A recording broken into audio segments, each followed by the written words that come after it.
महाविकास आघाडीच्या सरकारमध्ये शिवसेनेचे काही आमदार कुठून पलीकडे गेले आणि नंतर एकनाथ शिंदे मुख्यमंत्री झाले आणि देवेंद्र फडणवीस उपमुख्यमंत्री झाले. परंतु या सगळ्या चर्चेमध्ये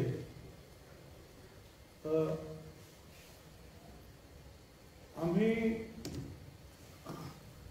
उद्धवजी ठाकरे यांच्यापासून दूर का गेलो किंवा दुसऱ्या गटामध्ये का सामील झालो याच्याबद्दल अनेक कारणं दिली जातात. पण 2-4 वेळा आणि आज सुद्धा एका गोष्टीचा उल्लेख झाला तो वारंवार होतोय की छगन भुजबळ यांनी बाळासाहेबांना अटक केली, त्यांच्या शेजारी तुम्ही कसे काही जाऊन बसला, असा प्रश्न जो आहे हा उद्धवजी ठाकरे यांना हे शिंदे गटाचे जे काही आमदार आहेत शिवसेनेचे ते विचारत असतात.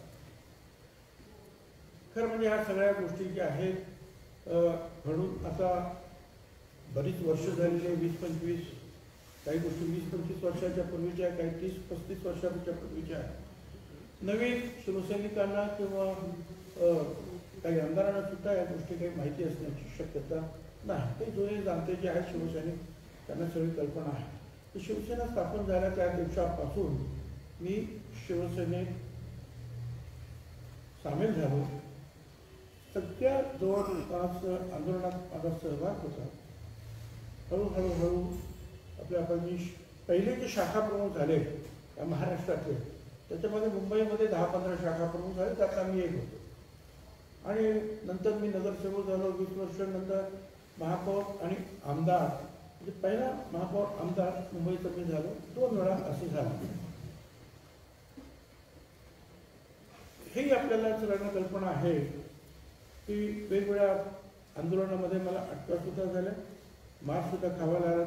मुख्यमंत्री एकनाथ शिंदे यांनी विधानसभेत ज्याचा उल्लेख केला त्या बेळगाव प्रकरणामध्ये मीच पुढे होतो, कारण शिवसेनेचं नेतृत्व मी केलं होतं. पहिली बॅच गेली त्याचं नेतृत्व पवारसाहेबांनी केलं होतं आणि दुसरी बॅच आहे तिचं नेतृत्व शिवसेनेनं बाळासाहेबांनी छगन भुजबळ हे नेतृत्व करते म्हणून सांगितलं आणि त्याप्रमाणे ते मी त्याचं नेतृत्व केलं.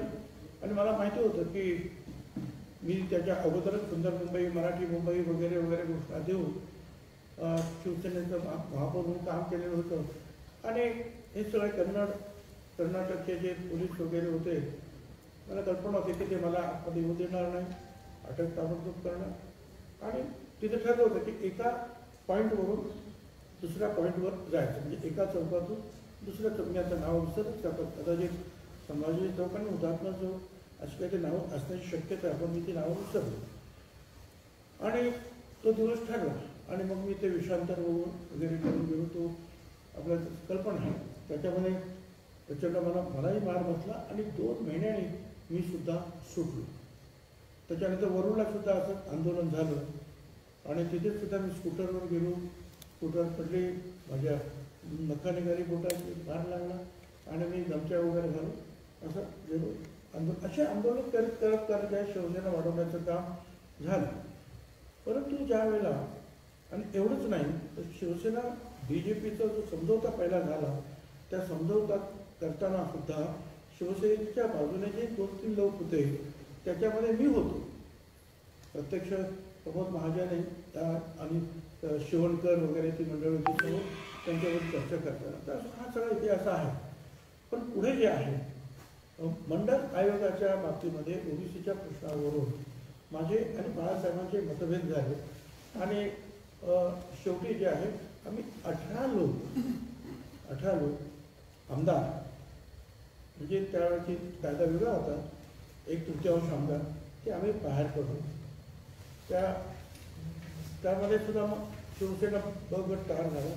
त्या शिवसेना ब गटातले सुद्धा 6 आमदार, म्हणजे परत 1/3 18 ते परत गेले शिवसेनेत आणि 12 लोक आम्ही काँग्रेसमध्ये शेवटी आम्ही सामील झालो आणि नंतर मंत्री वगैरे झालं ती गोष्ट नाही.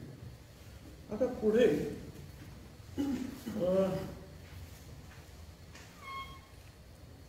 आमचं सरकार पुढे त्याच्यामध्ये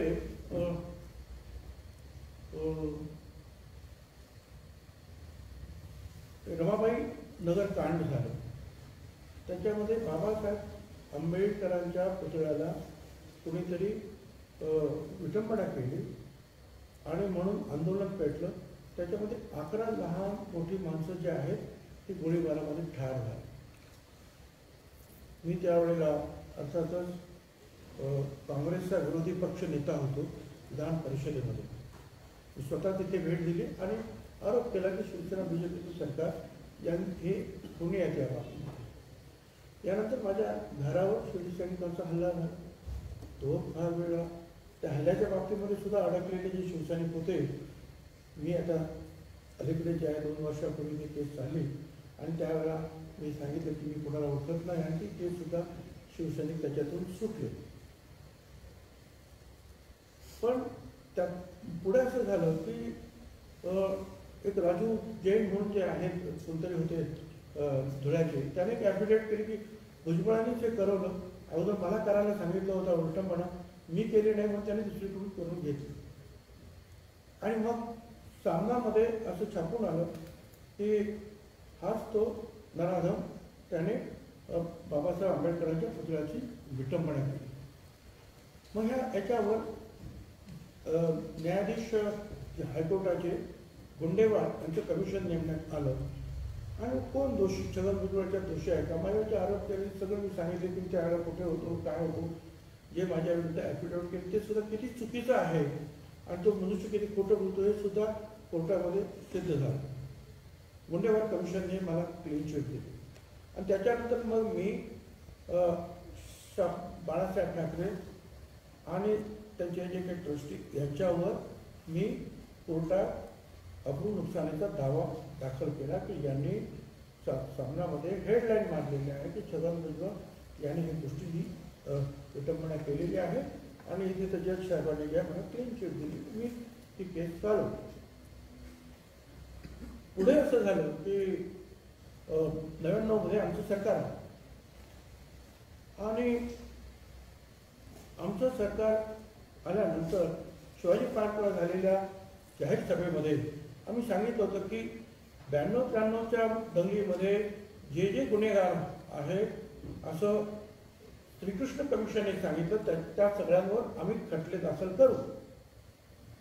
आता मी नेमकाच गृहमंत्री झालो, उपमुख्यमंत्री झालो 99 मध्ये आणि ती फाईल जी आहे माझ्याकडे आहे. सगळ्या फाईल क्लोज झाल्या होत्या बाळासाहेबांच्या विरुद्धच्या, पण ही फाईल मात्र जी माझ्याकडे आली आणि त्याच्यामध्ये असं म्हटलं होतं किंवा कायदा असं म्हटलं की बाळासाहेबांवर केस दाखल केली पाहिजे, अटक केली पाहिजे.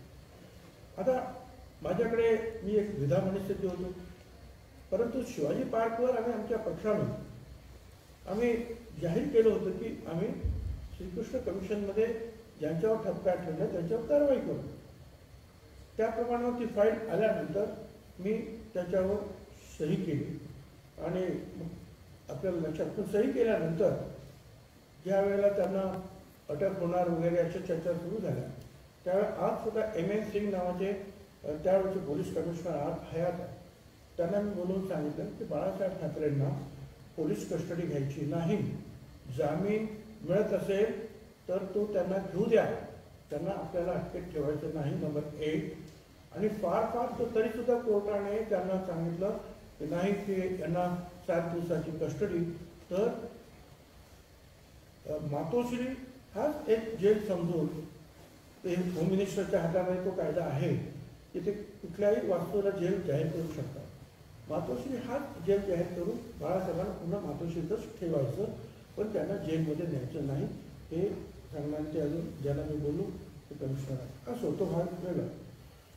पण त्याच्यानंतर मग त्या केसमध्ये बाळासाहेबांना कोर्टात नेला आणि बाळासाहेब सुटले. आणि मग सतत हे बाळासाहेबांनी सुद्धा मला, मी जेव्हा शिवसेनेतून बाहेर पडलो त्यावेळेला लोकोबा लोखंडे अनेक वेळा बोलल्यानंतर मी सुद्धा बाळासाहेबांच्या विरुद्ध बोललो. बाळासाहेबांची माझी बरीच खळाजंगी त्या काही बसस्टँडमध्ये झाली. पण पुढे असं झालं की मी मंत्री असताना साधारणपणे 2008-09च्या दरम्यान ती जी केस होती अब्रू नुकसानीची मी केलेली, ती केस ऐकली गेली होती आणि आता तिचा निकाल लागण्याची पाळी जवळजवळ आली. आता हे स्वच्छ होतं, कारण सामनामध्ये हेडलाईनच मारलेली आहे की मी ते केलं म्हणून. जज साहेब म्हणतात की मी ते केलं नाही म्हणून. आणि विटा, अक्कलकोट, पंढरपूर, अकलूज, कन्नड, पैठण, अंबेजोगाई, माजलगाव, परळी वैजनाथ, अहमदपूर, अंजनगाव, सुरजी. आणि त्यांनी सांगितलं की उज्ज्वल साहेब आम्ही तुमच्याकडे काम घेऊन आलो. म्हटलं काय काम? तर ते म्हणाले बाळासाहेबांची जी आहे प्रकृती बरी राहत नाही आणि वय सुद्धा झालेलं आहे याची तुम्हाला कल्पना. बरं मग नाही, ती आपली जी केस आहे त्या केसच्या संदर्भामध्ये मी आलो आहे. म्हटलं ठीक आहे, मला समजलं काय मग काय म्हणायचं ते मला समजलं. त्यांनी मला पत्रसुद्धा दिलं. म्हटलं कधी तारीख आहे ती सांगा मला. बांद्रा कोर्टामध्ये केस होती, त्यांनी मला तारीख सांगा. म्हटलं तुम्ही काही बोलणार ना, तुम्ही जा. मी त्या तारखेला कोर्टामध्ये उभा आहे आणि मी तिथल्या जज साहेबांना हात जोडून सांगितलं की साहेब मला ही केस मागे घ्यायची आहे. ते जज वरून म्हणाले तुम्ही काय सांगता, एवढे दिवस ही केस चाललेली आहे, वकिलांचं जे आर्ग्युमेंट झाले आणि तुम्ही म्हणता केस मागे, तुम्हाला कळतं का तुम्ही काय म्हणताय ते? म्हटलं हो साहेब मला सगळं कळतं आहे, पण मला ही केसच्या मागे घ्यायची, मला माफ करा, मी तुमच्या हात जोडून तुम्हाला विनंती करतो. तर 5 मिनटं जे आहेत जज साहेब आणि आमचं हे चालू होतं शेवटी म्हटलं साहेब पुन्हा कोणाला मी माफी मागतो तुमची, पण मला नाही केस चालू. आणि मग ती केस काढून टाकली. त्याच्यानंतर मग ते जे काही तिथे ट्रस्टी होती त्यांच्यावर काय करायचं म्हणून म्हटलं ते पण काढायचं. हे झाल्यानंतर बाहेर आल्यानंतर उद्धवजी ठाकरे सुद्धा तिथे होते आणि त्याने मला सांगितलं की साहेबांनी तुम्हाला चहाला घरी बोलू. म्हटलं मी नंतर येतो.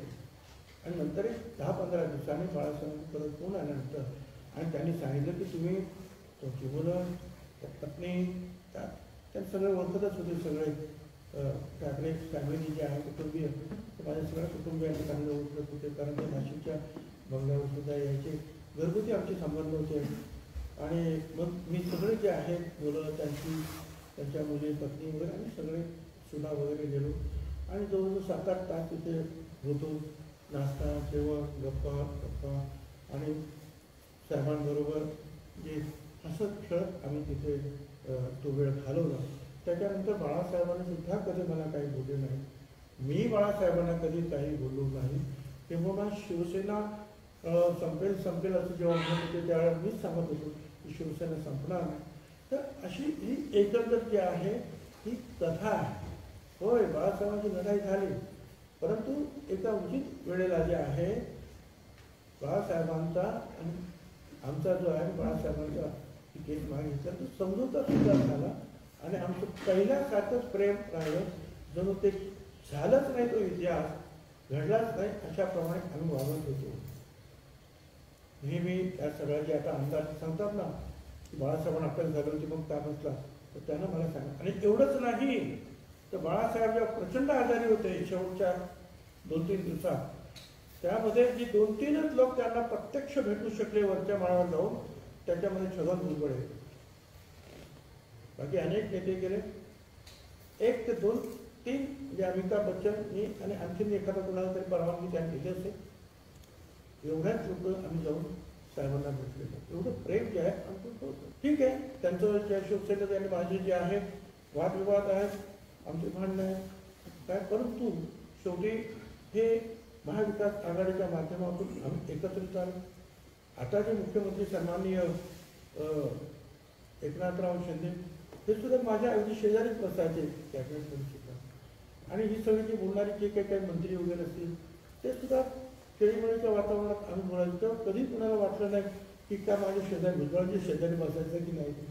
परंतु आता मात्र जे आहे केवळ उद्धवजी ठाकरे यांना अडचणी करण्यासाठी हे प्रश्न जे विचारले जातात तरी महाराष्ट्राच्या जनतेला यातलं एक खऱ्या जे सत्य गोष्टी ज्या आहेत कळाव्या म्हणून मी आज आपल्यासमोर आलेलो आहे स्पष्ट करण्यासाठी की हो, बाळासाहेबांचे माझे प्रचंड जवळचे संबंध, जवळजवळ 2ऱ्या-3ऱ्या क्रमांकाचाच नेता. शिवसेना वाढवण्यासाठी मी जे मुंबई आणि ठाण्याच्या बाहेर मी आणि दादा कोंडके यांनी सुरुवातीचे प्रचंड प्रयत्न केले फार लातूर उस्मानाबादपर्यंत. त्यानंतर बाळासाहेबांचं माझ्या प्रेम बसलं आणि त्यांनी मला वेगवेगळ्या मुद्द्यावर सुद्धा त्यांनी नेलं आणि एका क्षणाला जे आहे तर मंडल कमिशन वादविवाद झाला, फटका उडाला, आम्ही बाहेर पडलो. पवारसाहेबांच्या माध्यमातून आरक्षण मिळालं आणि ती भांडण ते सुरू राहिलं आणि एका उचित वेळेला ते भांडण संपलं सुद्धा.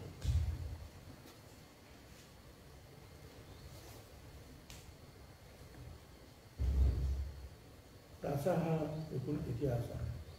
कारण या सगळ्या गोष्टी प्रत्येक वेळेस कोणाला कळत नाही, सांगता येत नाही. काही लोकांना विसरून गेलेले असतात आणि अनेक नवीन आमदार, त्यातले अनेक आमदार मंत्रीसुद्धा जे आहेत त्यांना मी शाखाप्रमुख वगैरे नेमलेलं आहे, ते अजूनसुद्धा मला मानतात. त्यांनी चांगलं काम केलं असो.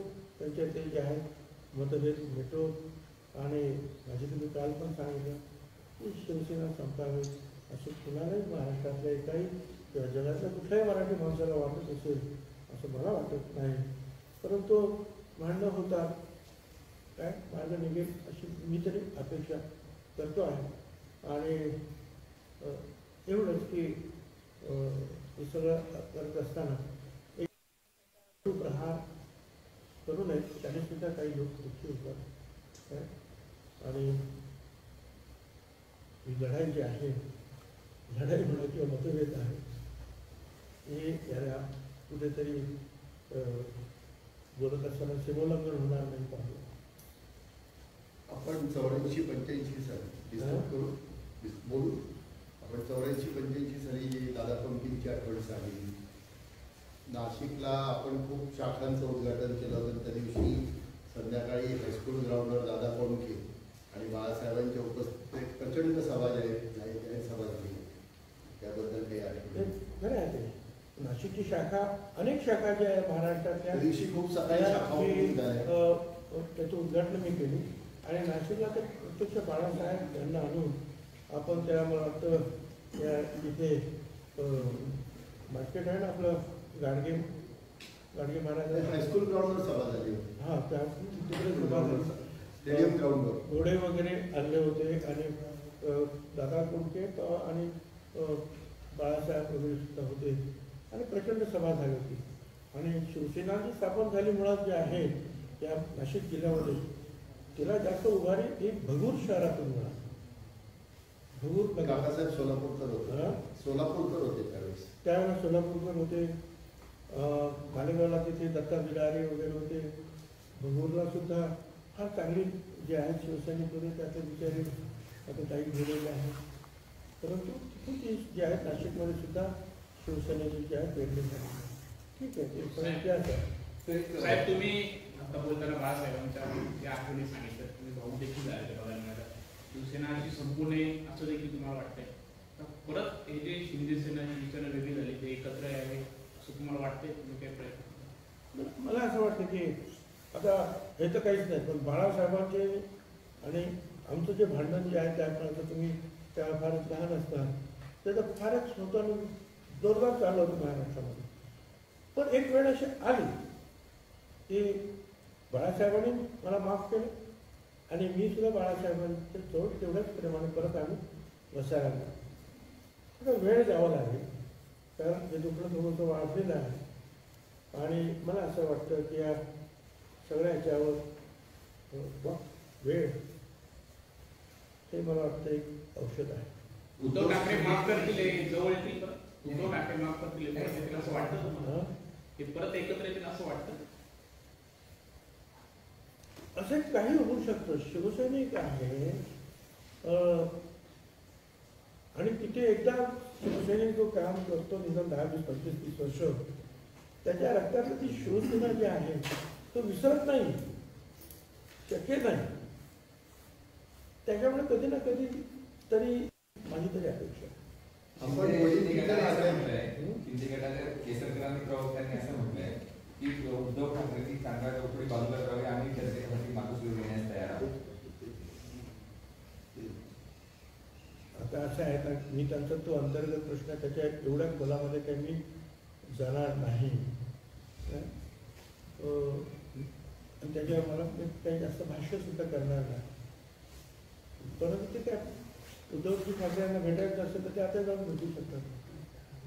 सर, वडीलकीच्या नात्याने आपण आज उद्धव ठाकरेंना, जरी ठीक आहे ते पक्षप्रमुख आहेत, पण आपलं नातं हे वडीलकीचं आहे.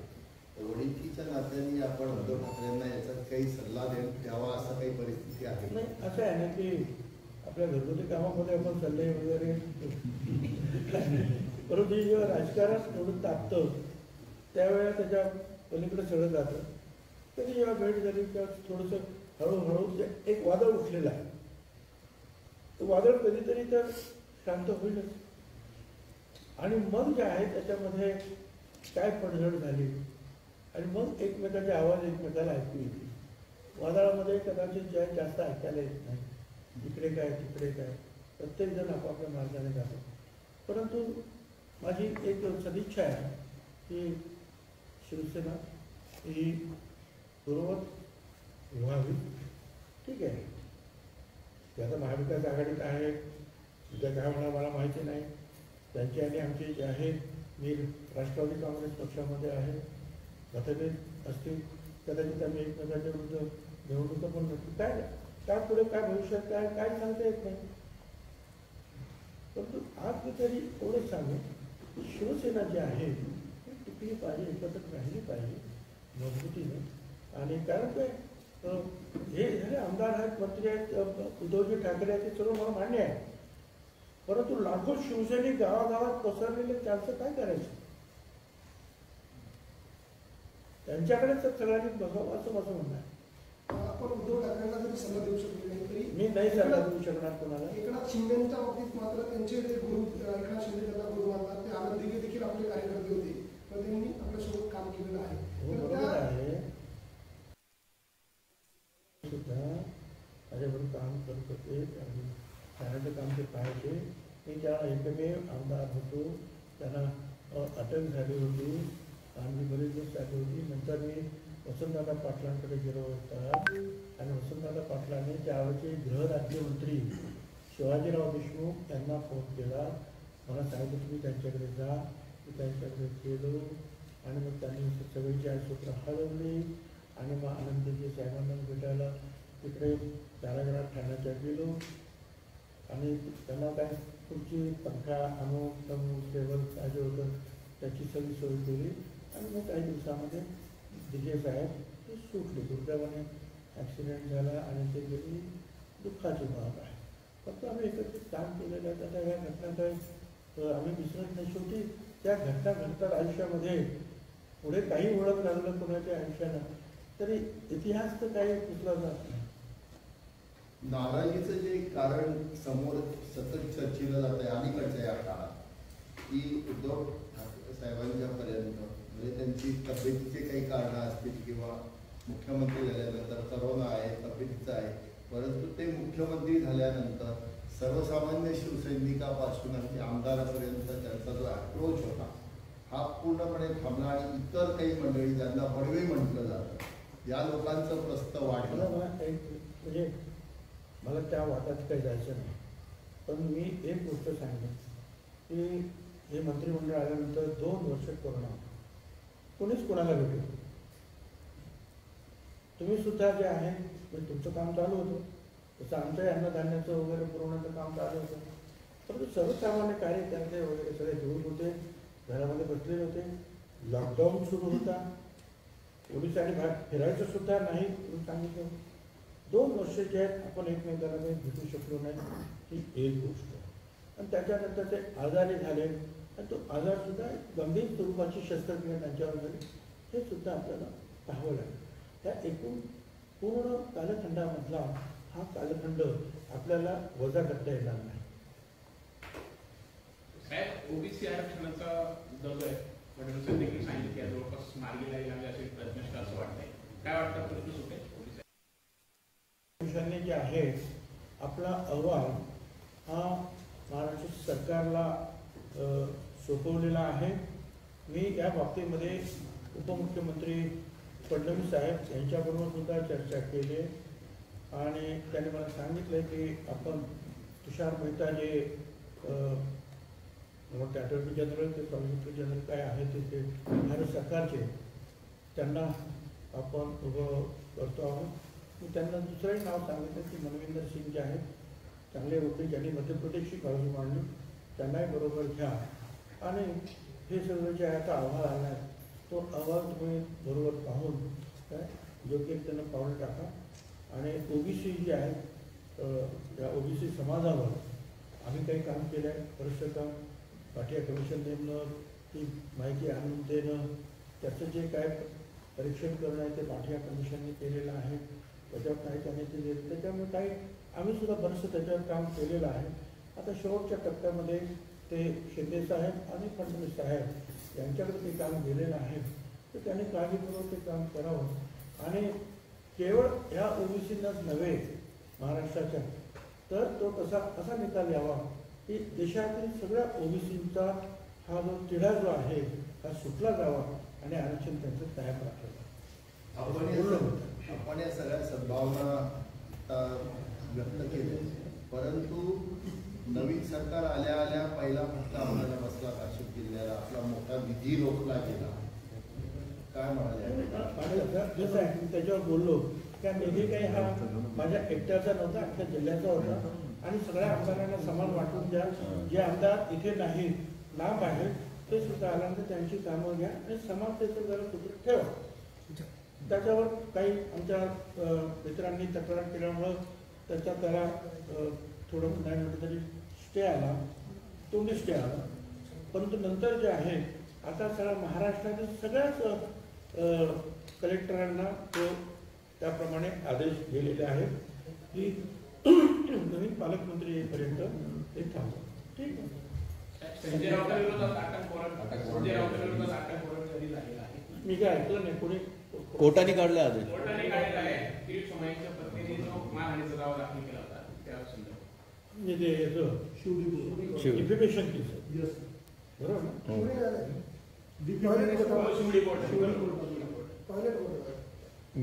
टॉयलेट घोटाळ्याच्या याच्यात डिफेमेशन टॉयलेट घोटाळ्याचे जे आरोप झाले होते डिफेमेशनची केस आहे म्हणजे अब्रुनुकसानीचा दावा तो त्याने ठीक आहे ते हजर होते आणि त्यांना जामीन मिळाल्यानंतर केस चालू.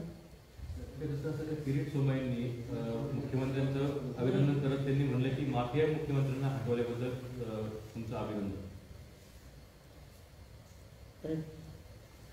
काय सांगायचं त्याच्याबद्दल मला दीपक केसरकर यांचं सुद्धा काहीतरी भाष्य त्याच्यावर आलं की उद्धवजी ठाकरे यांना तुम्ही असे शब्द वापरू नका. असे उद्धवजी ठाकरे दूर गेलेले जे आहेत त्यांच्यापासून उद्धवजी ठाकरे यांच्या दूर गेलेले